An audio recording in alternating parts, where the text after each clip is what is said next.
रोवोनोक की गुमशुदा कॉलोनी का राज। रोवोनोक की खोई हुई कॉलोनी एक हैरत अंगेज तारीखी इसरार है जिसने सदियों से लोगों के जहनों को अपनी गिरफ्त में ले रखा है। ताहम ताकत दिखाने के लिए एक नई कॉलोनी बनाने का ये मंसूबा हैरान कुन तौर पर कॉलोनी के गायब होने के साथ खत्म हुआ और आज तक नस्ल दर नस्ल मुअर्रखीन और माहिरीन आसार कदीमा इस उलझन में हैं कि इस बस्ती का क्या हुआ। कहानी उस वक्त शुरू होती है जब 16वीं सदी के आखिर में इंग्लिस्तान ने नो आबादियात के जरिए अपने असर व सूख और दौलत को बढ़ाने का फैसला किया। 1584 में मलका एलिजाबेथ अव्वल ने सर वॉल्टर रॉली को एक चार्टर दिया जिससे इन्हें नई दुनिया में कॉलोनियां कायम करने की इजाजत दी गई। इस मंसूबे को शुरू करने के लिए रॉली ने लोगों के एक ग्रुप को शुमाली अमेरिका के साहिल पर भेजा और वो 1585 में रोवोनोक के जजीरे पर उतरे।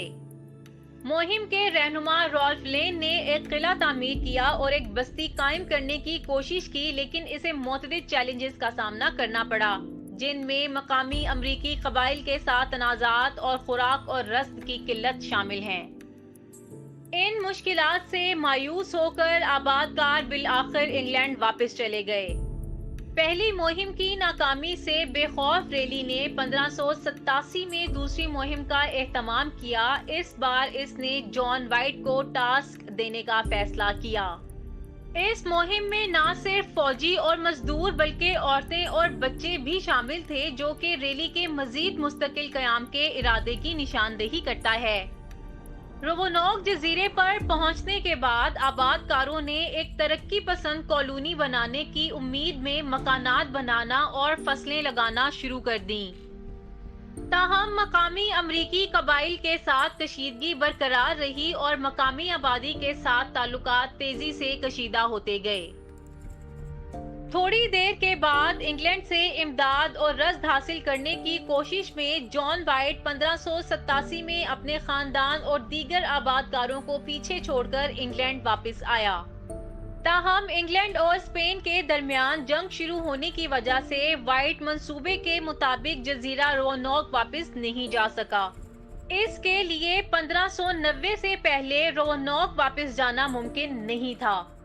जब वो रोवोनोक वापस आया तो वाइट ये देखकर हैरान रह गया कि ये बस्ती बिल्कुल वीरान है। अपने लोगों के लापता होने की छानबीन करने की पूरी कोशिश करने के बाद इसे आबादकारों की किस्मत का सिर्फ ये इशारा मिला कि इसे लकड़ी की एक पोस्ट में क्रोटॉन का लफ्ज और करीब के दरख्त में CRO के हरूफ खुदे हुए मिले। इर्द गिर्द के इलाके की वसी तलाश के बावजूद वाइट अपने लोगों का कोई सुराग तलाश करने से कासिर था और इनकी किस्मत आज तक एक मुअम्मा बनी हुई है। रोवोनोक की खोई हुई कॉलोनी के साथ क्या हुआ हो सकता है, इस बारे में कई नजरियात मौजूद हैं।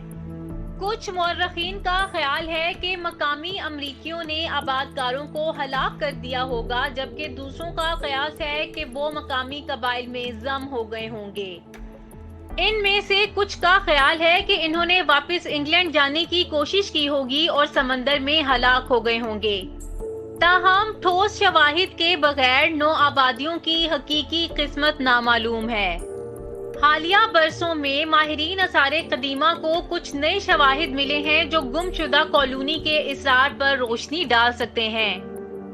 रोवोनोक के जजीरे पर खुदाइयों से ऐसे नवादरात का इंकशाफ हुआ है जो तजवीज़ करते हैं कि आबादकार मकामी अमरीकी आबादी के साथ जम हो गए हैं। इस नजरिए की हिमायत करते हैं कि वो फना होने की बजाय जम हो गए हैं।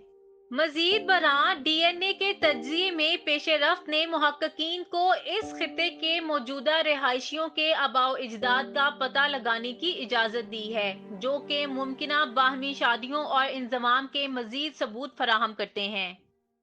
कॉलोनी के बारे में मालूमात में तरक्की के बावजूद रोवोनोक की गुमशुदा कॉलोनी का राज दुनिया भर के लोगों के तखय्युल को अपनी तरफ मुतवज्जा करता रहता है। उन लोगों के लिए जो दूसरे लोगों के इलाकों पर कंट्रोल हासिल करना चाहते हैं और नया आलमी निज़ाम कायम करना चाहते हैं, ये कहानी खतरात और चैलेंजेस के बारे में खबरदार करती है। اگرچہ ہم کبھی بھی یقینی طور پر نہیں جان سکتے کہ کھوئی ہوئی کالونی کے ساتھ کیا ہوا ہے، لیکن ان کی میراث، تلاش اور مہم جوئی کی کوششوں کے ثبوت کے طور پر تاریخ میں زندہ رہے گی۔ ہمیں امید ہے کہ آپ کو یہ معلومات پسند آئی ہوں گی۔ دیکھنے کے لیے آپ کا شکریہ۔